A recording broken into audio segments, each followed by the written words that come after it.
Queridos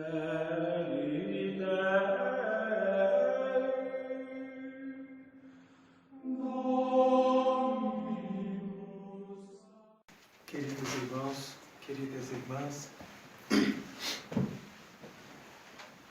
hoje nós estamos celebrando a Epifania do Senhor.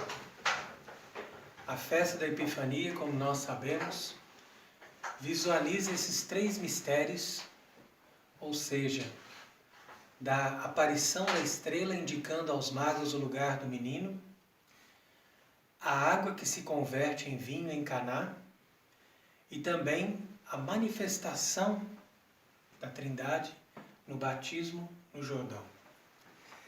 Entretanto, podemos dizer que, especificamente hoje, nós visualizamos de uma forma mais direta a visita dos magos a Belém. Então, podemos entender, através das Escrituras, o significado teológico, e também místico da visita desses magos ali onde estava nosso Senhor Jesus Cristo.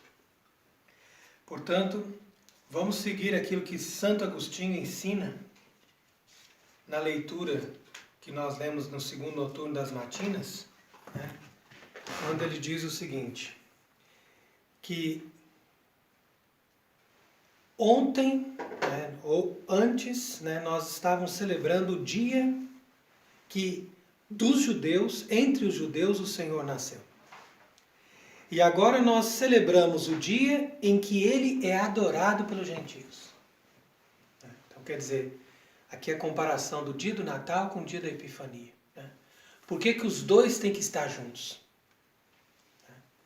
Ora, porque a salvação veio dos judeus, mas essa salvação vai atingir até os confins da terra. Então, naquele dia, os pastores vieram adorar. E hoje são os magos. Uns representavam os judeus. Os magos representam os pagãos. Ora, aqueles foram ensinados pelos anjos. Porque a lei foi dada para os judeus pelos anjos. Enquanto que os de hoje são conduzidos pela estrela. Porque aqueles que não receberam a lei observam os astros, veem os sinais. De tal maneira que ambos são conduzidos a adorar o Rei do Céu. Ele que é a nossa paz, de dois povos fez um só, como diz São Paulo aos Efésios. Ele juntou o judeu e o pagão. A Igreja Católica, ela é formada desses dois povos, dos judeus e dos pagãos. De tal maneira que este menino, ao nascer, se torna agora a pedra angular desse edifício. Ou seja, de uma nova edificação, de um novo templo, de uma igreja feita de todos os povos. Por isso é chamada católica. Ora, então o que nós devemos entender hoje?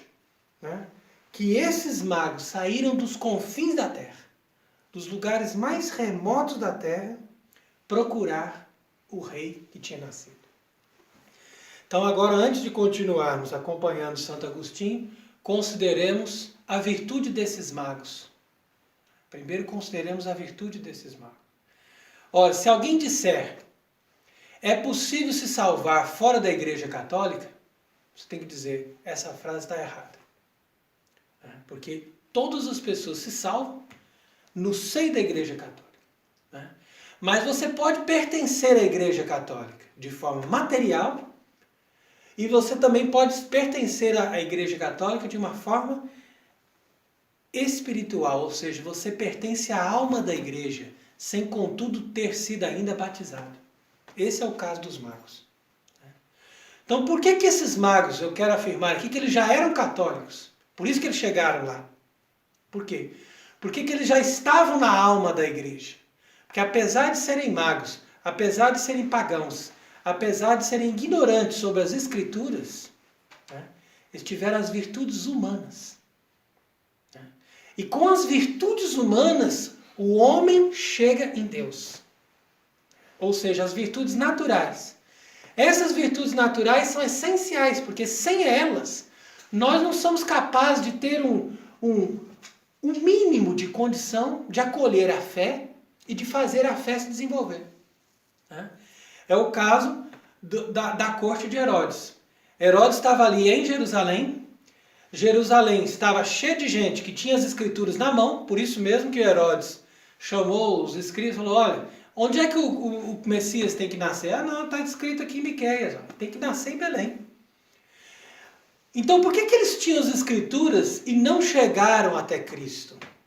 Porque as escrituras para eles não serviram de nada, na medida em que eles não desenvolveram as virtudes morais. Os magos, porém, tinham as virtudes morais em mais alto grau. Como que eu provo isso? Pelos presentes, pelo nível dos presentes.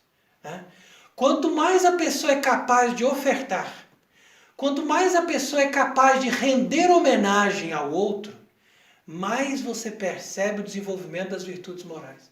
Porque o ápice da virtude moral é a homenagem que a pessoa é capaz de prestar ao outro.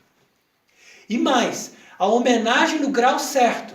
Então eu homenageio o pedreiro, eu homenageio, né, no grau certo o funcionário, eu homenageio no grau certo o rei, né, o Messias, o Salvador. Então quer dizer que cada um tem o seu grau de homenagem. E essa capacidade de distinguir o valor de cada pessoa na sua própria hierarquia e de ofertar para aquela pessoa a homenagem conveniente com os presentes convenientes, isso significa a pessoa no mais alto desenvolvimento humano. Então por isso que a gente pode dizer que hoje em dia é muito difícil as pessoas receberem o dogma da fé. Porque as pessoas não sabem se vestir, as pessoas não sabem se cumprimentar, as pessoas não sabem reverenciar um sacerdote, não sabem reverenciar uma autoridade. O que essas pessoas podem fazer no reino dos céus? Nada. Elas não têm nem condição. A Bíblia para elas é a mesma coisa que dizer, joga a pérola aos porcos. Porque eles não são seres humanos desenvolvidos e, portanto, eles não são capazes de receber a revelação. É pérola aos porcos. Mesma coisa. Então você não tem como dar os sacramentos, dar uma liturgia santa, não tem como você desenvolver uma religião com essas pessoas antes de prepará-las nas virtudes morais. No conhecimento dessas capacidades, dessa educação, desse respeito, dessa naturalidade de viver de uma forma que seja cerimoniosa. Porque quando a pessoa também não é natural nas cerimônias, é que ele ainda não está fazendo aquilo de uma forma que aquilo flui dentro dele. Mas a cerimônia que brota naturalmente da pessoa é o resultado de uma alma lapidada. É o resultado de uma pessoa que foi sendo exercitada em todos os níveis do conhecimento humano. E é por isso mesmo que eles oferecem esses 3 presentes. Porque nós sabemos, qualquer filósofo antigo conseguia discernir da onde podem emanar um poder, de quais são as emanações de um poder dentro da sociedade humana. E, portanto, eles trouxeram esses 3 presentes para indicar o seguinte, nós reconhecemos que você tem o poder de governar, de reger, você recebeu esse poder, você tem essa soberania. Por isso nós te oferecemos o ouro. Da mesma forma, nós reconhecemos que você não somente é ungido rei, ou seja, é o legítimo governador e rei de todos os povos, mas também nós reconhecemos que você foi ungido sacerdote, como sumo supremo sacerdote, que é capaz de oferecer a mais perfeita hóstia para Deus. Então, por isso nós te oferecemos o incenso, porque o sacerdote trabalha com incenso, para ofertar a Deus. E também eles reconheciam em Cristo o poder da sabedoria. A sabedoria parece o mais frágil de todos, mas é ela que é o poder supremo na sociedade humana. Porque de acordo com o pensamento você muda os reis, você derruba os sacerdotes. Então, são os filósofos, são os sábios, né? Sejam para o bem ou para o mal, que governam, de certa forma, nos bastidores de uma sociedade. Por isso eles te ofereceram também a mirra, que é uma planta que simboliza a sabedoria e, ao mesmo tempo, é amarga porque mostra que, justamente pela sua sabedoria, pelo seu conhecimento, Cristo foi crucificado e passou pela amargura da morte. Então, os magos estavam plenamente evoluídos no conhecimento humano. Eles aprenderam a observar os sinais no céu, ou seja, os astros, o movimento, né, de todas as estrelas que ficam girando, né, em torno da Terra. E ao mesmo tempo, com esse conhecimento e com a sinceridade que eles tinham no seu coração, eles chegaram até Jerusalém. Então, o que significava Jerusalém para eles? Jerusalém significava uma cidade cuja luz ofuscou a luz de Cristo e ofuscou a luz da estrela. Ora, a luz de Jerusalém que os magos viram não era outra senão a luz de Lúcifer. Era a luz de Lúcifer, porque Lúcifer significa luminoso, significa radiante. Então, qual que é a luz que muitas vezes nos engana? É a luz de uma falsa felicidade, a luz de uma falsa sabedoria e a luz de uma falsa paz na sociedade. Então é isso que o mundo de hoje vive. A falsa paz na sociedade está baseada nos governos ilegítimos e nas leis imprudentes que são feitas contra Deus. Portanto, essa é uma luz que vem de Lúcifer e que ilumina para cegar e não para iluminar. A segunda falsa luz que Lúcifer dispersa pelo mundo é a sensação que as pessoas têm de que elas podem ser felizes no divertimento, no entretenimento, no conforto, né? Em toda essa felicidade, né? que os meios de consumo proporcionam para o homem moderno. Então o homem moderno se deleita nessa luz. Né? No Natal, quantas pessoas ficaram ali inebriadas, com presentes, com coisas materiais. Eu tenho um carro novo, eu tenho um vestido, eu tenho isso. Então essa luz do mundo, né, que envolvendo as pessoas em torno do consumismo, também vem de Lúcifer. Né? E, portanto, não pode trazer a felicidade e a salvação. Né? E ela é um falso caminho. Né? Assim como a falsa paz, as falsas leis, são uma falsa verdade. E que, por sua vez, tendo um falso caminho, uma falsa verdade, eles são conduzidos a uma falsa vida. E qual que é a falsa vida deles? É a adoração ao demônio. Como estava sendo Jerusalém naquele tempo. Aí você diz, mas Jerusalém não adorava diretamente Satanás? Claro que sim, adorava Satanás. Porque quem não adora Cristo, adora Satanás. Indiretamente adora Satanás. Todos aqueles que não estão ali em Belém adorando a Cristo como fizeram os magos, estão em Jerusalém adorando o demônio, mesmo que esteja indiretamente. Agora, como esse padre pode dizer que Jerusalém é o resumo de toda essa calamidade, né, e que emana uma falsa luz, quando na verdade nós acabamos de ler aqui a epístola, né, a parte do livro de Isaías, que exatamente nos diz: surge, iluminare Jerusalém, quia venit lumen tum. Então aqui é uma exortação do profeta que diz: surge, levanta-te, se deixe iluminar, porque agora vem a tua luz. Então veja como está aqui bem escrito o livro de Isaías. Né? Jerusalém em si mesmo não é luminosa. A luminosidade de Jerusalém que chegava, era Cristo. Mas Jerusalém não se levantou para ir até ele. Né? Portanto, ela permaneceu com essa luz falsa, que emana do progresso humano, né? E perdeu a possibilidade de ter a luz verdadeira. Entretanto, vieram os magos. Se confundiram, como todos nós nos confundimos algum dia da nossa vida. Né? de encontrar uma falsa solução, uma falsa luz, né, para as trevas da nossa mente e do nosso coração, como diz aqui na epístola, né, eis que as trevas cobrirão a terra e a escuridão dos povos e os povos. Né? Então esses magos chegaram em Jerusalém dizendo, onde está a luz que veio ao mundo? Porque nós viemos da escuridão, nós estamos nas trevas. Nós não somos pagãos porque nós queremos, nós somos pagãos porque ninguém está nos mostrando a luz. Por favor, mostre-nos a luz. Onde está essa luz? Onde está esse rei que nasceu? Ah, não, que não estamos sabendo disso. E assim eles foram embora. Mas quando eles seguiram o seu caminho, que não é outro senão o caminho da alma reta, da alma reta, como eu estava comentando com eles, que sempre procura a verdade, seja nas coisas naturais ou nas coisas sobrenaturais. A alma reta, ela não se conforma com a mentira. Então ela fala, não, eu tenho que continuar procurando, porque eu tenho que encontrar a verdade.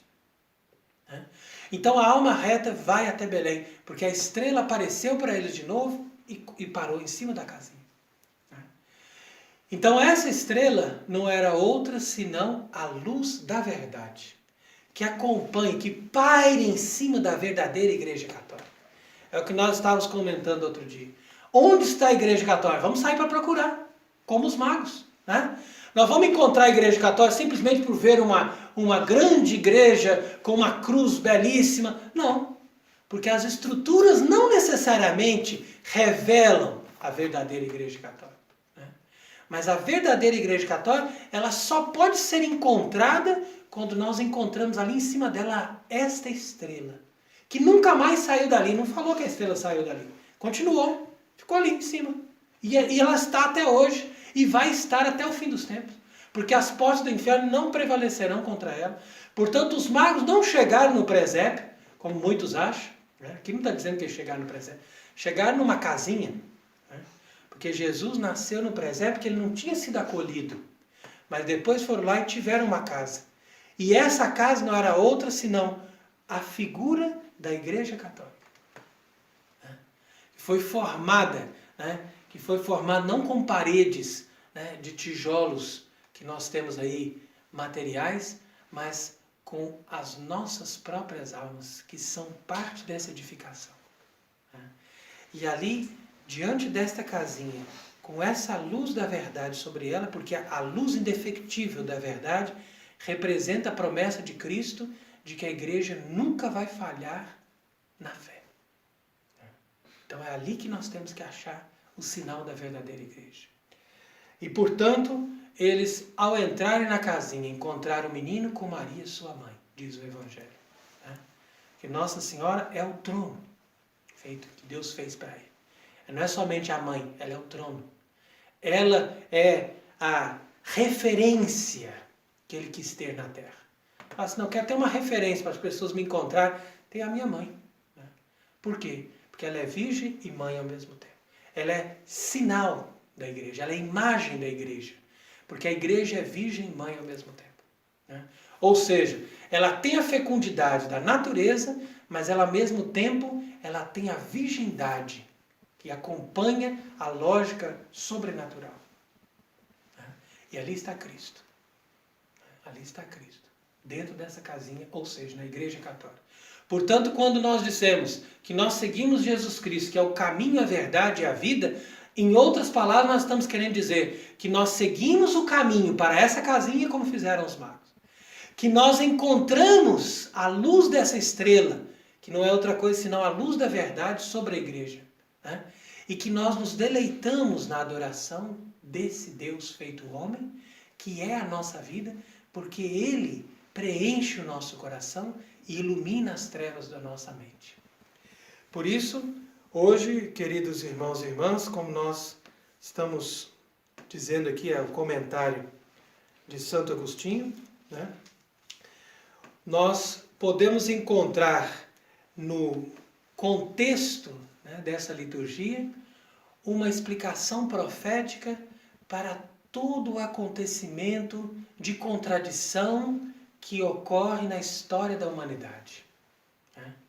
Aqueles que tinham condição de encontrar a Deus ficaram para trás. E aqueles que estavam longe se tornaram próximos. Por quê?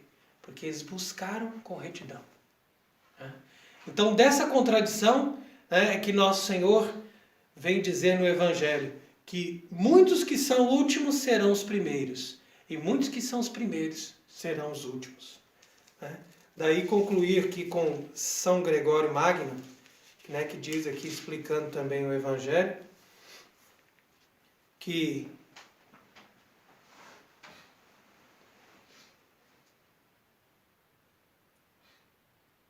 quando todos os povos conhecerem o Senhor, quando todos os povos forem conduzidos da infidelidade à fidelidade, e quando todos os povos começam a ser chamados para vir até Cristo, que é o Rei de todo mundo, de toda a criação, de todos os homens, então, a partir daí, nós saberemos que chegou a plenitude dos tempos, ou seja, que Deus se compadeceu do homem, que Deus inverteu a nossa condição de condenação e nos inseriu na condição de seus filhos queridos. Então, a partir do momento em que esses magos, que representam aqui com o número de 3, podemos dizer que representam todos os povos da terra. Então, a partir do momento que nós estamos vivendo já hoje, em que todos os povos conhecem o Evangelho, conhecem a luz de Cristo, conhecem a verdade, conhecem o caminho da salvação, nós estamos muito próximos de estar chegando nessa plenitude, nesse reino de Deus, nessa conclusão do projeto que Deus teve para a humanidade, quando Ele permitiu que o seu Filho se fizesse homem e se tornasse nosso Salvador. Amém.